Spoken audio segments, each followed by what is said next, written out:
आज हमने साफ साफ कह के गाड़ियों पे कपड़ा मारा, साफ साफ कह के गाड़ी धो रहे, साफ साफ कह कर सब्जियां ला रहे। इनको बनाने वाले भी हम ही हैं और ये भूल जाते हैं। आज इनको ये बैठलवाने वाले भी हम और हम इनको भूल जाते हैं। हमारे हित की लड़ाई लड़ने के लिए भूल जाते हैं। आज हमारी जब बात आ रही है तो अपने अपने चैम्बर बंद करके बैठे। मैं तो सिर्फ इतना ही कहना चाहता हूँ, बहुत हो गया।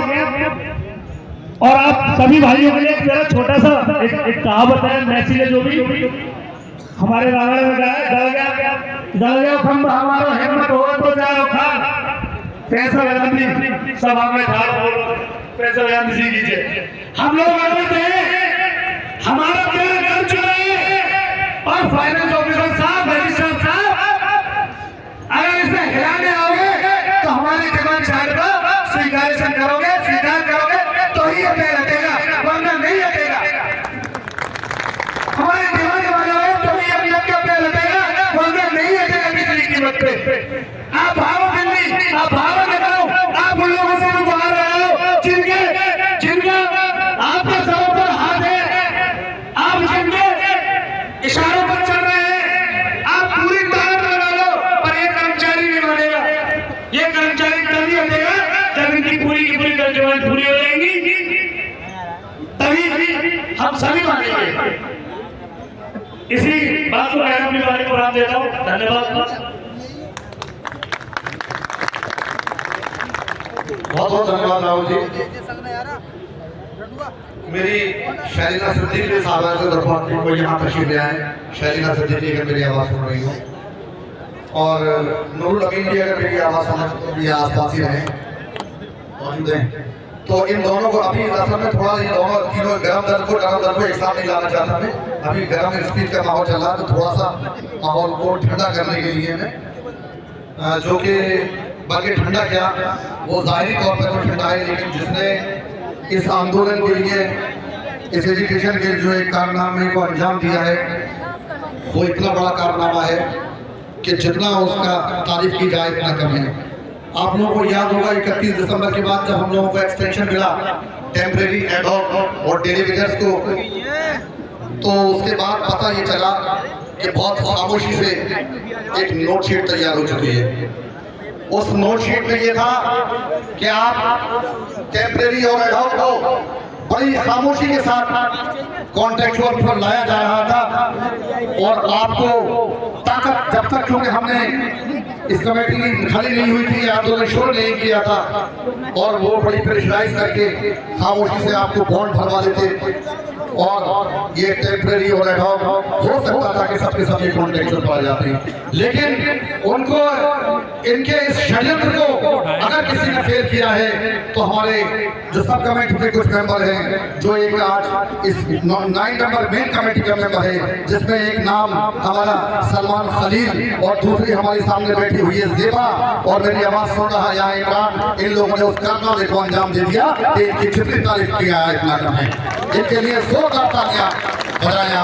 बहरहाल इसी सलमान खलील को मैं यहाँ आप लोगों के सामने दावत देता हूँ कि खामोश रहकर भी जो देता है मंजिल का पता, मैं वो पत्थर मुँह सके मील के जैसा। आइए सलमान खलील। अस्सलाम वालेकुम वरहमतुल्लाहि वबरकातुहू। माशाल्लाह मुझे बहुत खुशी हो रही है कि आप हमारे ऊपर इतना यकीन करते हैं कि एक वीडियो पर ये मजमा बिल्कुल ऐसे खचाखच भरा हुआ है ये कि यहाँ पर जो अंदर बैठते हैं हमारे व्हाइट हाउस में अधिकारी, अगर वो ये देख लें तो उनके पैरों के नीचे जमीन निकल जाए। और मुझे इस बात की खुशी ये होती है कि आप लोग हम लोगों के ऊपर इतना यकीन करते हैं कि वाकई कि मैं इस चीज़ को सोचकर हैरान हूँ कि आपने हमारे ऊपर बिल्कुल इस तरह से यकीन कर लिया है जैसे एक बच्चा अपने माँ बाप के ऊपर यकीन करता है कि अगर वो ये कह दें कि बेटा ये दिन है तो दिन और ये रात है तो रात, इस चीज़ को लेना है, इस चीज़ को खाना है, इस चीज़ को नहीं खाना। देखिए आज हम इस मंच पर खड़े हुए हैं और इनसे बिल्कुल आंखें मिलाकर बात करते हैं, उसके पीछे जो हमारी ताकत है वो आप है। ये आपकी जो ताकत हमें मिलती है वो हम अंदर जाकर दिखाते हैं और उनसे हम ऐसे बात करते हैं जैसे कि हम उनके अधिकारी हों और उनकी आवाज़ हमारे सामने नहीं निकलती। और हमारे फैसल गांधी साहब और हमारे जकी साहब जितने भी हमारे दीगर नेता हैं वो इस तरीके से बात करते हैं कि मुझे कभी कभी तो ऐसा लगता है जैसे कि वो हमारे अंडर में काम कर रहे हैं और उनके मुंह से एक अल्फाज नहीं निकलता, किसी तरह का वो जवाब नहीं दे पाते क्योंकि वो पूरी तरीके से हमारे उनसे फंस चुके हैं क्योंकि उनके पास किसी तरह का कोई जवाब ही नहीं है। हम उनसे कहते हैं भैया पेपर ला के दिखा दीजिए, कोई भी इस तरह का जो गवर्नमेंट की तरफ से आया हो, सरकार की तरफ से आया हो कि आप हमें इस तरह से जो परेशान कर रहे हैं। अभी भी एजेंडे में जो एक लाइन लिखी थी पैरा नंबर 2 में कि यूजीसी का ऑब्जेक्शन है, तो उस मीटिंग में भी ये बात रखी गई कि भाई कम से कम रजिस्ट्रार साहब से ये पूछा जाए कि वो ऑब्जेक्शन कहाँ है, कम से कम वो दिखाया तो जाए कि आप सिर्फ कोई भी बात है अपने तरीके से कोई भी एजेंडे में पेपर में टाइप करके निकाल देते हैं, आप उसको जाहिर भी तो करें, इनक्लोज करें उस पेपर को शायद बाहर। असल में मैंने ये थोड़ी सी सिफारिश करी थी कि मुझे थोड़ा सा आज स्टेज पर बुलाया जाए, मैं कुछ बातें रखूं। उसकी वजह ये कि मेडिकल के कुछ लोगों के दिल में कुछ खदशा है कि भाई ये लास्ट टाइम पर गांधी जी ने एक ऐलान कर दिया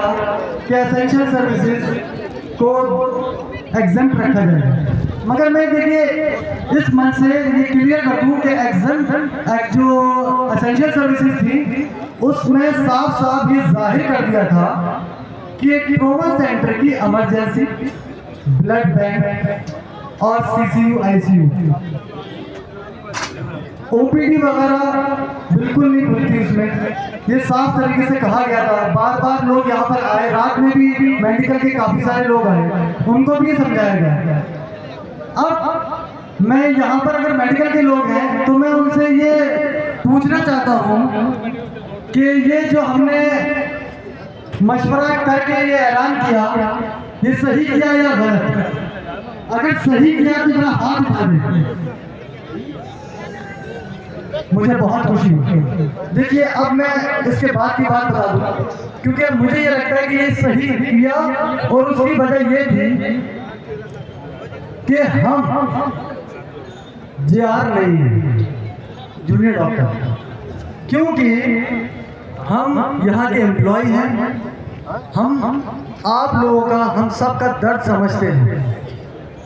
हमें अपनी लड़ाई लड़नी है, हमें किसी की बद्दुआ नहीं लेनी। पहली बात देखिए, अल्लाह ताला भी हमारी बातों को जब ही मानेगा, जब ही कबूल करेगा कि हम किसी का दिल ना दुखाएं। सबसे पहले हम अपने हक की लड़ाई लड़ रहे हैं, अपने हक की लड़ाई के लिए हम सब कुछ करेंगे, मगर किसी मजलूम का, किसी मजबूर का दिल नहीं दुखाएंगे। हाँ, जो अधिकारी है उसकी हम बिल्कुल अच्छी तरीके से खबर लेंगे और जब तक लेते रहेंगे जब तक हमारी मांगें पूरी नहीं होंगी। और देखिए ये जो हमने मशवरा किया ये ऐसे ही नहीं किया, हमारी जो कमेटी मेंबर है इस पर भी बहुत जद्दोजहद हुई। हमारे कुछ कमेटी के मेंबर चाहते थे कि पूरी स्ट्राइक हो, कुछ चाहते थे कि एसेंशियल सर्विसेज छोड़ी जाए, फिर बहुत सारी बातें हुई, इन चीज़ों को रखा गया कि देखिए कि हम में ही बहुत सारे लोग ऐसे हैं जिनके माँ बाप बहुत ज़्यादा बीमार रहते हैं, खुदा न खास्ते हमारे किसी साथी के साथ कोई प्रॉब्लम हो जाए, यहीं पर ही कोई ऐसी कैजुअलिटी हो जाए और इमरजेंसी लेके जाना पड़े तो हमारा ही साथी हमें कोसना शुरू कर देगा। तो इस चीज़ को देखते हुए हमने ये फैसला लिया था और आपके इस आश्वासन से मुझे बहुत खुशी हुई कि ये फैसला सही था। देखिए एक छोटी सी मिसाल, हमारे सामने अमजद भाई कहाँ है, पीछे बैठे हुए हैं। कल रात को वो मंच से उतरे और उनका पैर मुड़ गया और उनको रात में ही इमरजेंसी जाना पड़ा और उनके पैर पर प्लास्टर चढ़ा। अब ये सब चीज़ें हम लोगों के साथ में लगी रहती हैं, तो इस चीज़ को मद्देनजर रखते हुए इसको छोड़ा जाता है। और रही बात ये कि देखिए लोग ये कहते हैं कि हमारे डिपार्टमेंट में आप आ जाइए,